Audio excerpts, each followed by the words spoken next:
Hello and welcome to another video.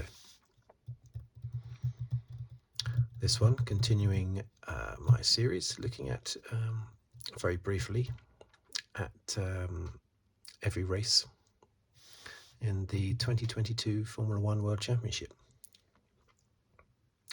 Just a very casual long-time Grand Prix fans' perspective on each race and the championship.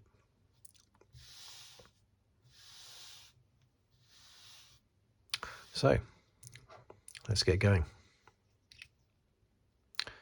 This was, of course, round 21, Brazil.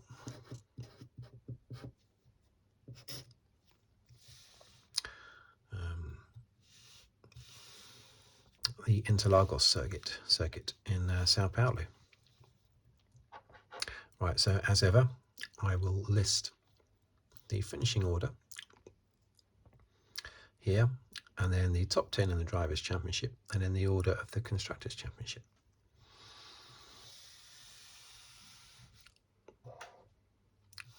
Okay, let's go.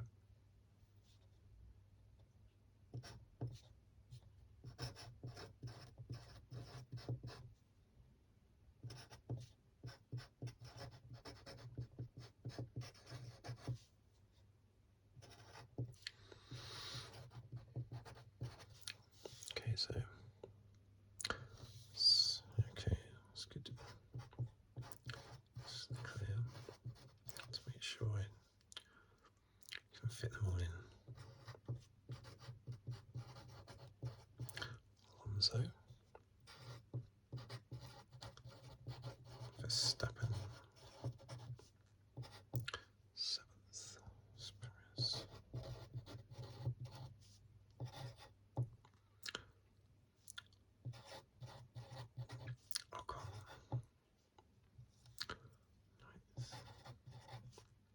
I should mention that obviously I'm listing down the main Grand Prix here,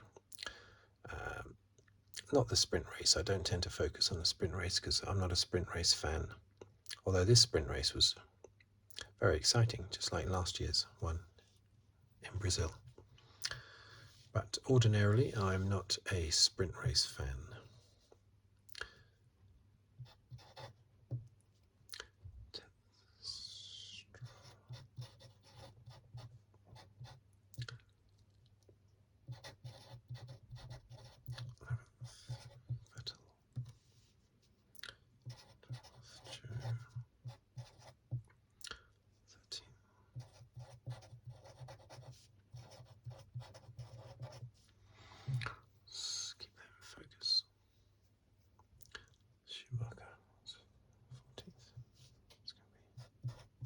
Gasly, 15, Albon, 16th,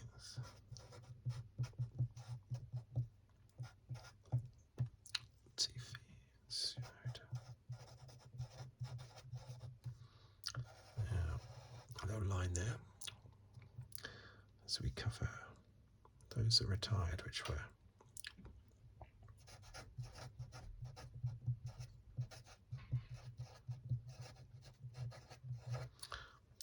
Norris, Ricardo, and Magnussen. Okay, so let's do the top 10 in the championship now.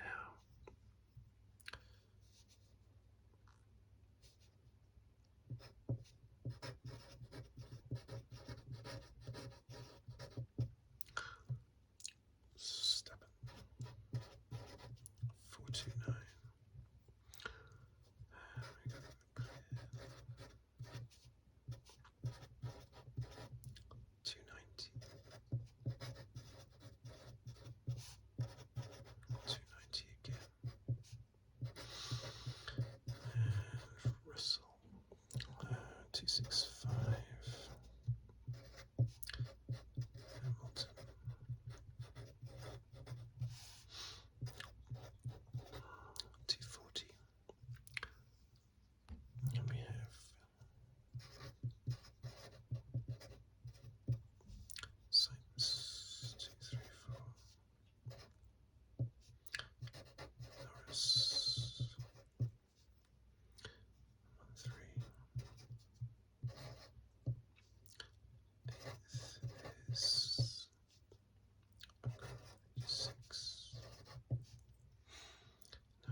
making those 49 points last, isn't he?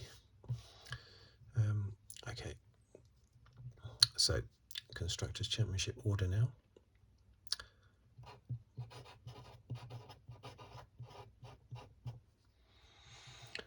Red Bull 700, 792, Ferrari 24,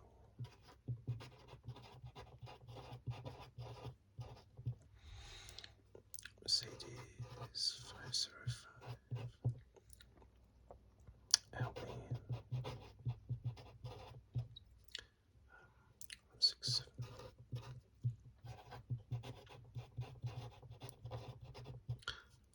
McLaren 148,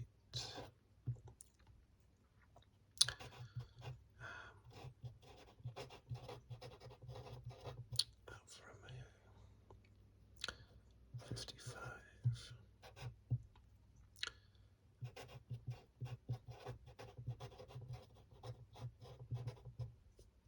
Aston Martin 50, S 37,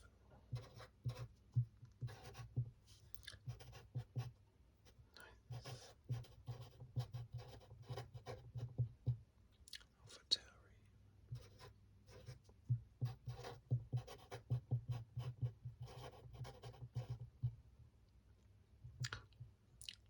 Williams 8. Okay, so there you have it, and there it is.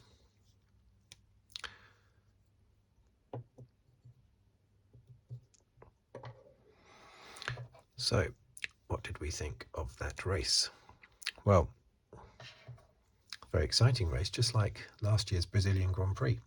And at last, a win by George Russell, along with the sprint race win, of course. So let's write that down. And fastest lap as well.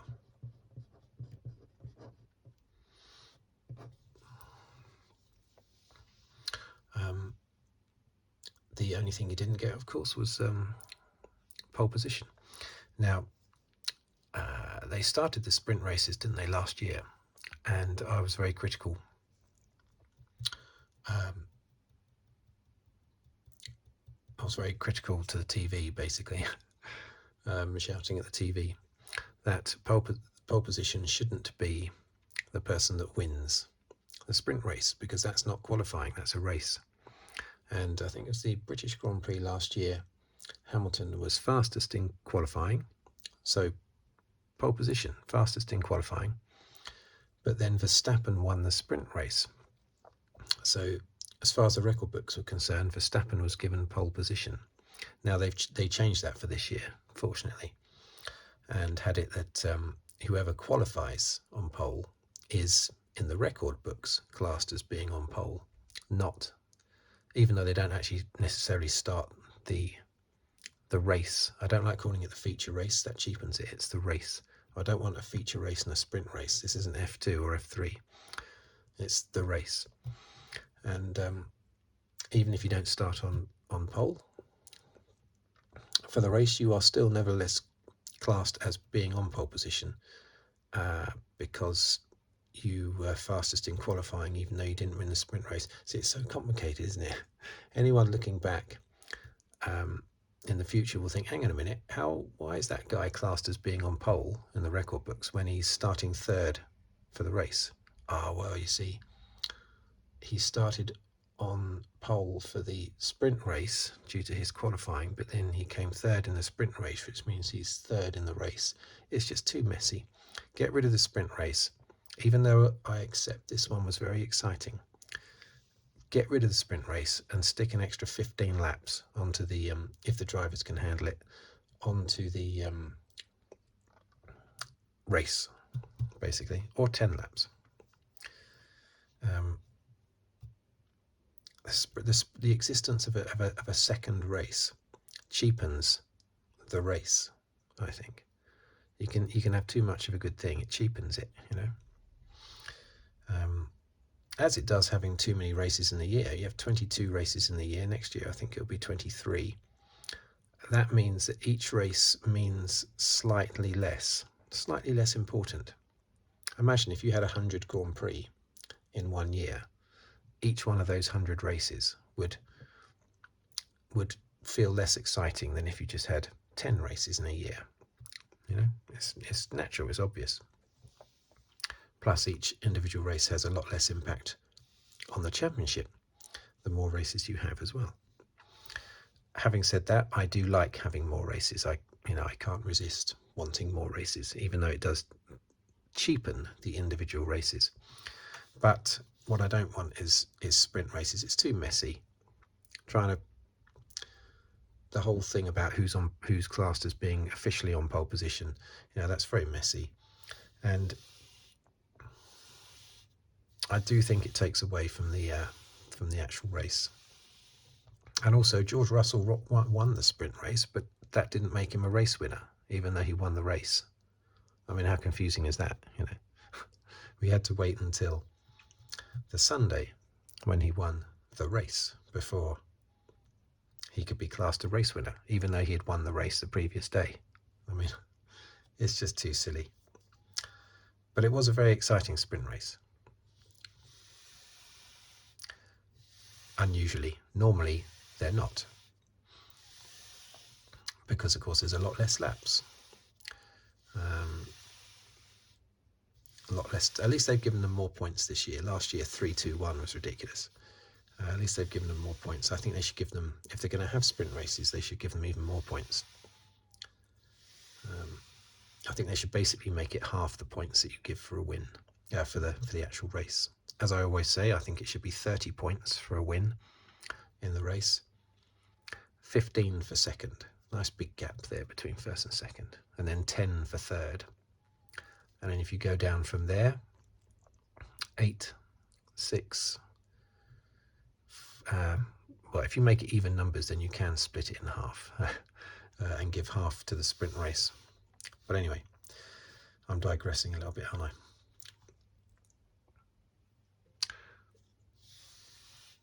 It's a fantastic race. It really was. Starting right at the beginning with Hamilton and Verstappen back to their good old 2021 ways again with their crash.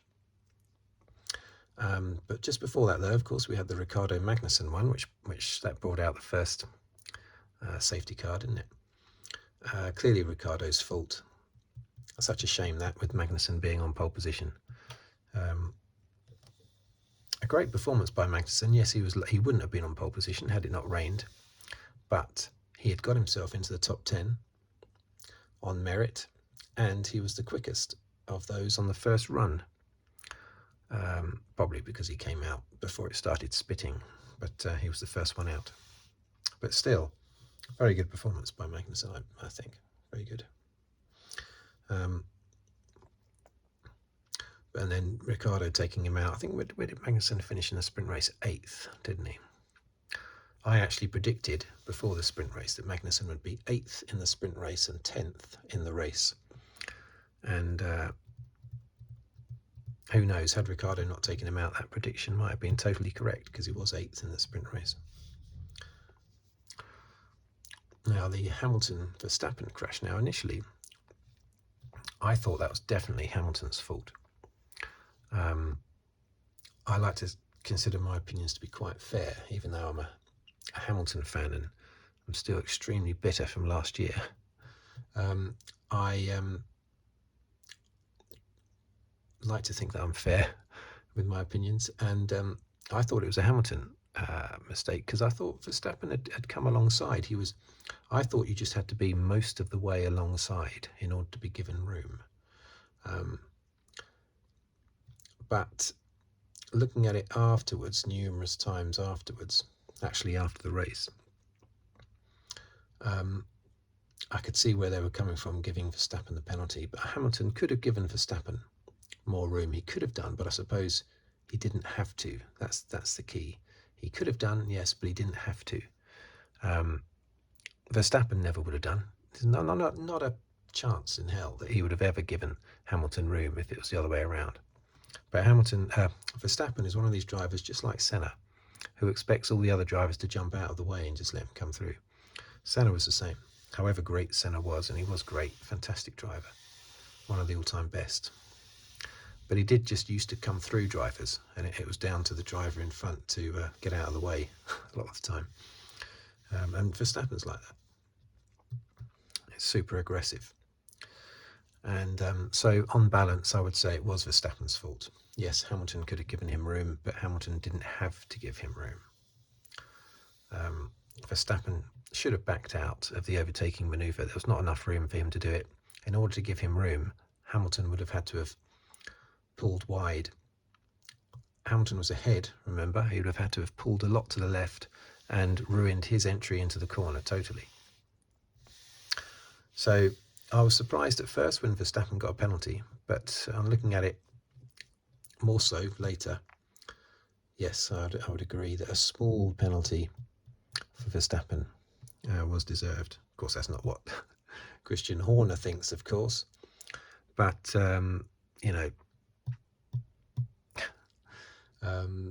Verstappen could do absolutely anything, and Horner would find some way of defending it. And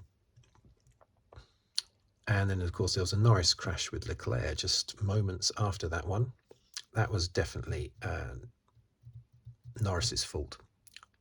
It's amazing. You tend to think Leclerc, that's it, Leclerc's out of the race. But not at all.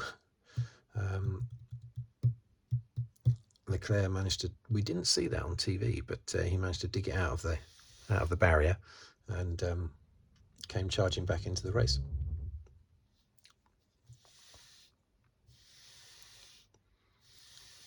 So Norris got a penalty for that, which I think was justified. Hamilton, yeah, so he initially I thought he was out of the race because he dropped down to sort of 9th place, was it? And both himself and Verstappen seemed to be about to retire, but I suppose it was just momentum. Maybe he was drove a bit slower because he wanted to check out the car, and then he realised it was okay, and he was fully up and running again. And in the end, nearly, could have won the race. I mean, Russell deserved to win it. He was 10 seconds clear of Hamilton. Even in clear air, Hamilton wasn't able to close that gap. And then after the final safety car, Hamilton still couldn't close that gap, even though they were on tyres that were virtually the same. Russell's were 2 laps younger at the end of the race, his softs, but they were very, very similar. And Hamilton just couldn't quite get close enough to Russell to get into the DRS zone. So Russell definitely deserved to win on merit, very much so. They were very evenly matched in today's race, I would say. Very evenly matched. But Hamilton, very strong second place. Sainz, so his race was, he might have been a lot quicker, but it was ruined to a certain extent because they had to bring his car in early. He was on medium tyres. He was one of the few on medium tyres on the first stint, but they had to bring him in pretty much first because he had a tear off, didn't he? A visor tear off stuck in his air duct or something. So they had to bring him in to get rid of that.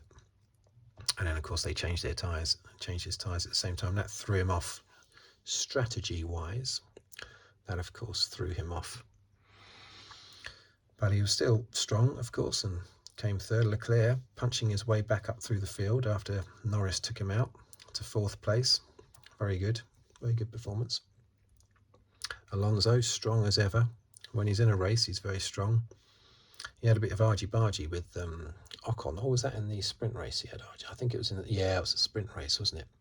That he had a lot of, he had some damage from Ocon's car, but that was a sprint race. But yeah, very strong performance. Verstappen, well, I'll mention him again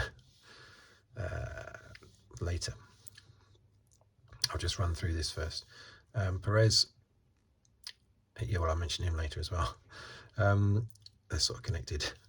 Ocon, yeah, that's a steady performance as usual from Ocon. 9th, Bottas, well, that, he's in the points. I mean, that's quite something.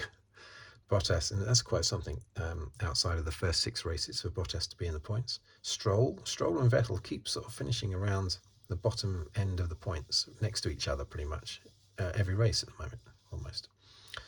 So nothing spectacular about that. Joe, yeah, okay, nothing spectacular again. Schumacher, well, that's very disappointing. He was in 10th place at one point. Looking to recover something for Haas after Magnussen's misfortune.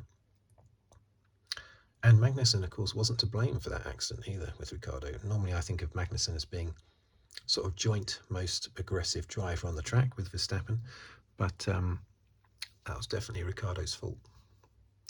Gasly, Albon, Latifi and Tsunoda, yeah, pretty invisible. Those AlphaTauris are just not doing anything, are they? Terrible.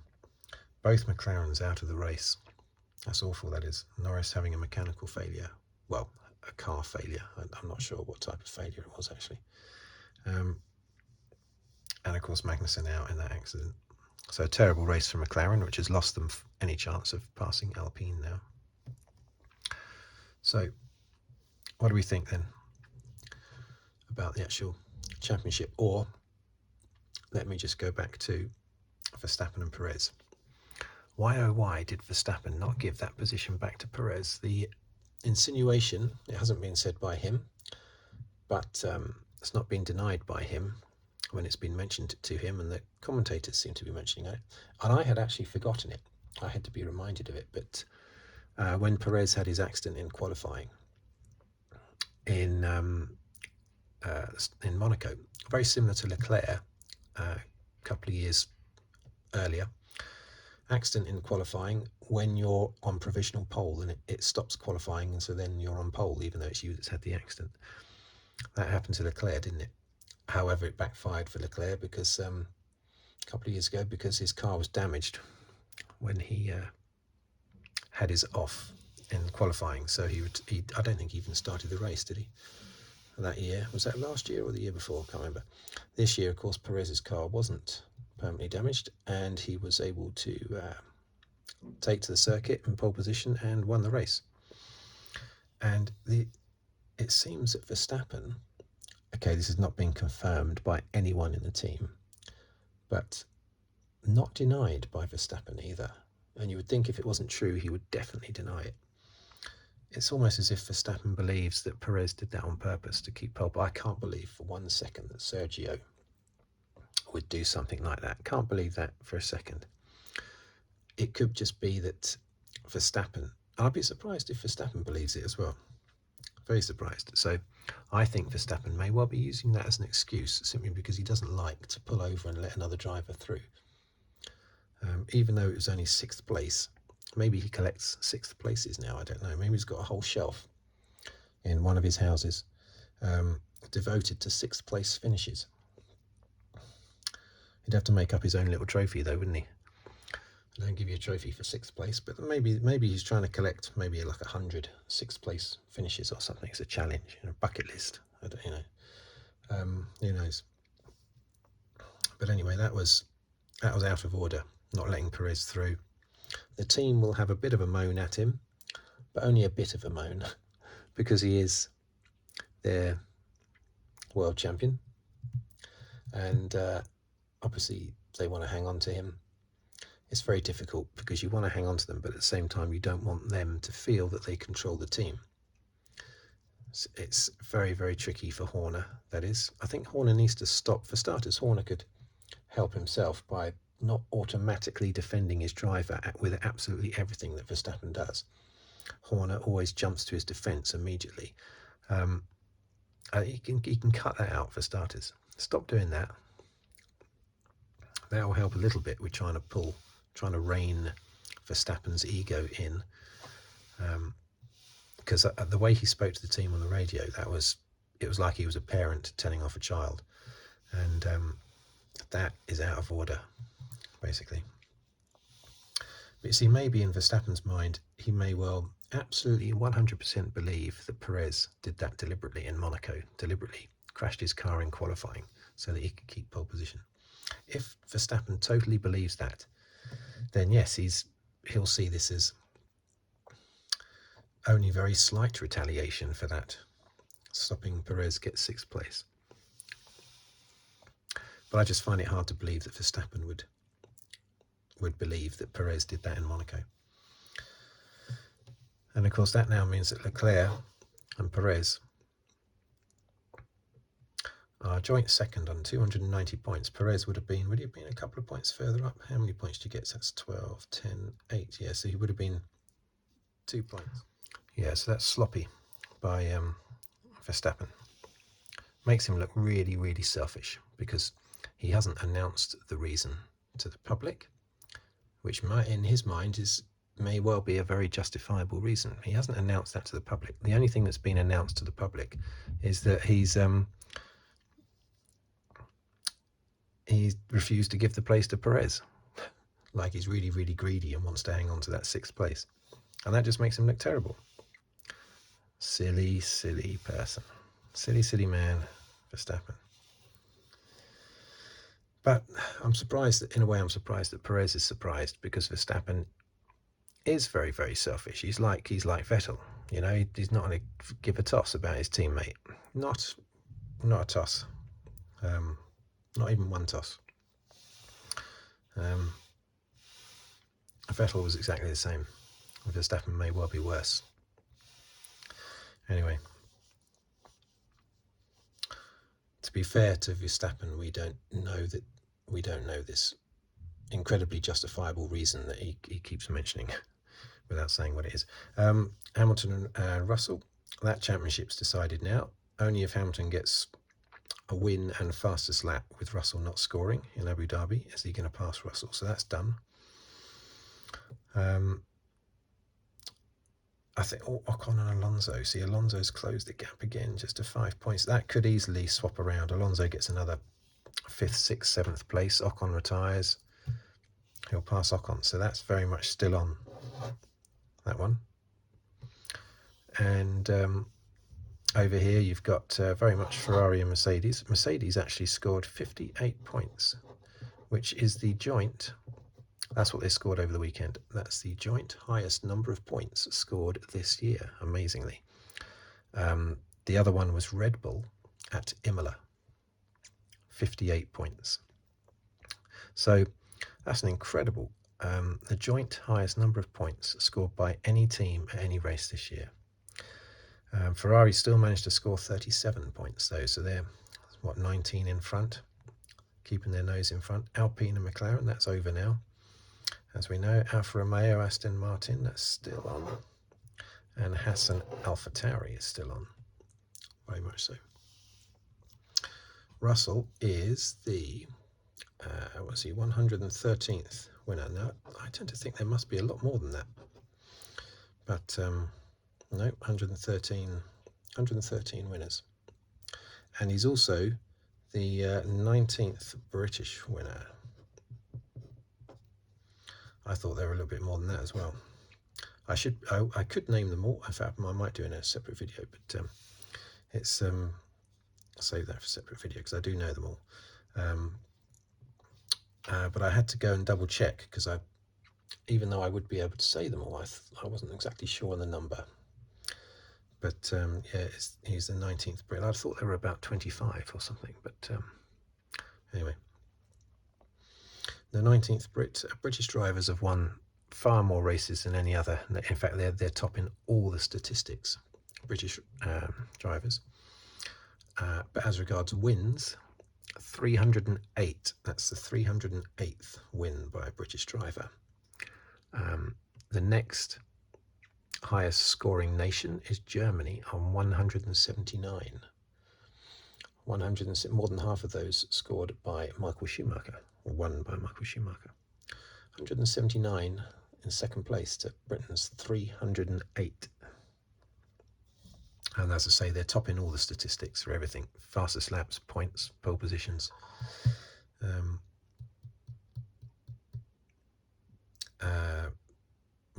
Yeah, podiums. What did I say? Points, pole positions, fastest laps, podiums, everything. They are top four. And championships as well. The most individual champions from any one country, and the most championships won by that country. So Britain does dominate in all the statistics, but when I was a kid, it was all about Brazil and France. Britain wasn't getting a look in. It was all about Nelson Piquet, Ayrton Senna, Alain Prost. And of course, there were loads of other French drivers as well. There were non-Brazilian and non-French drivers, obviously, but it seemed to me, when I was a kid, to be dominated by Brazil and France until Mansell started winning. Anyway, there you go. That's the race. We've got one more race to go, don't we? Abu Dhabi. Don't know if that really suits the Mercedes. I think they were saying a number of races ago that it didn't, but the Mercedes seems to be so good at the moment that maybe it will. We'll see. And then we can look forward to next year and Hamilton getting revenge, or Russell. But really, I'd like to see Hamilton do it, because he won an 8th World Championship last year, basically. It just doesn't say that in the record books. So I want him to do it next year so that it officially says it in the record books. So let's see Hamilton bring down Verstappen. As much as I think Verstappen's a great driver, let's look to see Hamilton bring him down next year. And I will be there doing these videos.